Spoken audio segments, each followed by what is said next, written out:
ఓం నమో భగవతే వాసుదేవాయ. ఈ గోవిందుని ఆశీస్సులు మీ అందరికీ ఉండాలని మనస్ఫూర్తిగా కోరుకుంటున్నాను. ఈరోజు నేను చెప్పబోయే ఈ ఉపాయము, ఈ పరిహారము తప్పక చేసి చూడండి. మీ జీవితంలో చాలా అంటే చాలా మార్పులు వస్తాయి.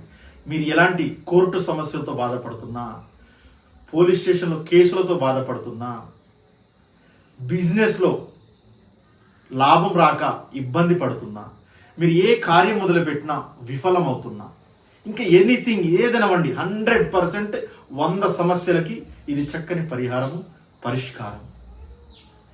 8 మంగళవారాలు గుర్తుంచుకోండి. 8 మంగళవారాలు మీరు నేను చెప్పినట్టు చేసి చూడండి. చాలా అంటే చాలా మార్పు మీ లైఫ్లో వస్తుంది, ఖచ్చితంగా వస్తుందండి. మీ ఇంట్లో ఒక రాగి చెంబు తీసుకోండి, చిన్నపాటిది రాగి చెంబు తీసుకొని అందులో పూర్తిగా బియ్యము నింపండి.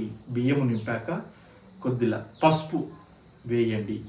పసుపు వేసేసి దాన్ని ఎరుపు రంగు క్లాత్తో కట్టేయండి. మూతలాగా ఎరుపు రంగు క్లాత్తో కట్టేసి ఆ చెంబుకి కుంకుమ మొత్తము తడిపి ఆ కుంకుమ పూయండి.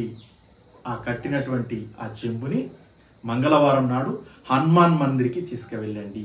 తీసుకువెళ్ళి హనుమాన్ మందిర్లో హనుమాన్జీకి అక్కడ పెట్టేసి మీరు ఏదైతే బాధపడుతున్నారో ఆ బాధని హనుమాన్జీకి చెప్పండి. చెప్పేసి జై శ్రీరామ్ అని 11 సార్లు అనండి. ఇలా 8 మంగళవారాలు తప్పకుండా చేయండి. అది ఆడవారైనా, అది మగవారైనా, ఎవరైనా చేయవచ్చు. ఇది చేసి చూశాక చెప్తారు ఎలాంటి మార్పు వస్తుందని. గోవింద.